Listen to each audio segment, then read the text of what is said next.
15 million people with disabilities could soon become much easier. The country wants to ratify a UN convention defending their rights and interests. Primetime's Thabang Motsei can tell us what impact this would have. Tabi, good evening to you. What's in this convention?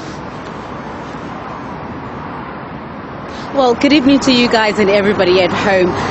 This convention basically is to protect and ensure the freedom and enjoyment of human rights for persons with disabilities. Now, what the president has said is that he wants the Duma to ratify this so that the people with disabilities in Russia can start enjoying the benefits of this convention. Some of those benefits include the right to equal opportunities in the workplace, equal rights for both men and women, and the respect of children who do have disabilities, who should be treated with individuality instead of being set aside because of their disabilities.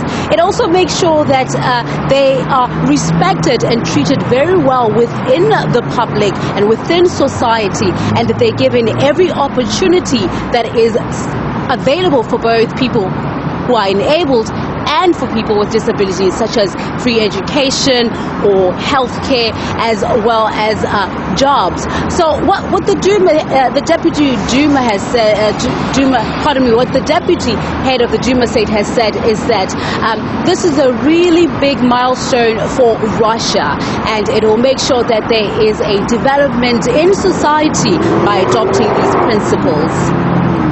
Just take us through, what are the principal problems, would you say, that people with disabilities face in Russia? Well, currently there's about 13.2 million people in Russia with disabilities, and some of the problems that they face really vary according to the kind of disabilities they have.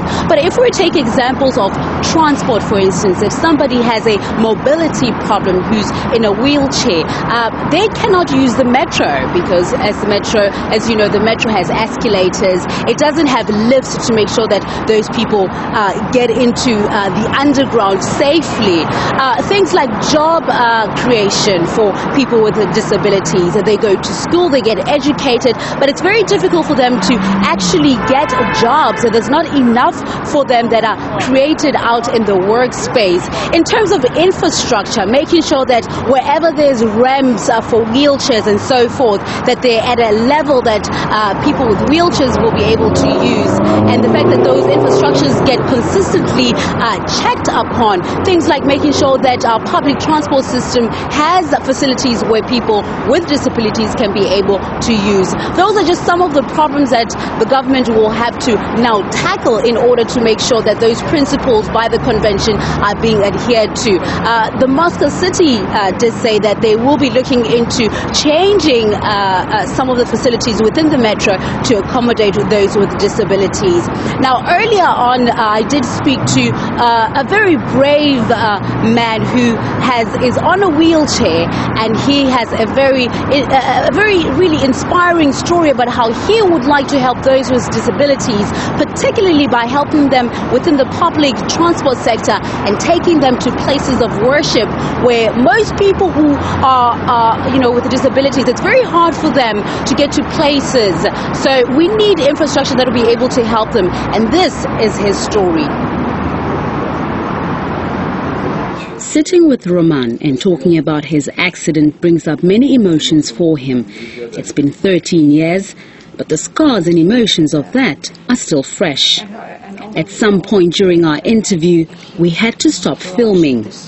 My mother brought the priest to the hospital to counsel me. We talked about my paralysis, God and religion, and the more I listened, I was getting more religious. I started to think about my life and why I got into this position in the first place. Before the car accident, I was an adrenaline junkie. I think God stopped me and I started thinking about my life. When Roman came back from the hospital, he knew he had to earn money to support himself, a problem many disabled people face, as there are less opportunities for them in the job market. He learned how to design websites and started a dating site for religious people. But that's not where he met his wife, Natasha. We met on the Orthodox forum I was working on 5 years ago. Natasha was a volunteer for a disabled girl. We talked for a long time before we started dating and going to church together. We got married a year and a half ago. It's very clear that religion plays a huge role in Roman and Natasha's life. As devout Orthodox Christians, they wanted to be able to take pilgrims to monasteries and churches. Roman realized he was not the only one with the desire and soon found a new venture to pursue, a travel taxi service for the disabled to holy places. He took me to one of his favorite churches, the Church of Alexander Nevsky in Kniazhye Ozero, where you can see one of the most adored Orthodox icons, the Virgin of Vladimir. Walking along with him in the church, I could understand why his religion meant so much to him and why he wanted to make it possible for others to see the beautiful churches. I want to help those people who have no opportunities to use public transport to get to holy places like these churches and monasteries. That's why I'm looking for sponsors who will help us with this. We need to pay for gas and drivers. Religious people are in need of visiting places where they can talk to God, to participate in Mass. It's vital. Here we get God's grace. Here we get spiritual energy for our life. After visiting such places, you feel renewed. It's people like Roman and his story of love, faith, courage and strength that will continue to inspire those who want to help people with disabilities. Today I've definitely been inspired, but more importantly what I've taken out of Roman and his story is that government, communities as well as the media, we need to continue to educate the public to combat the stigma against those with disabilities.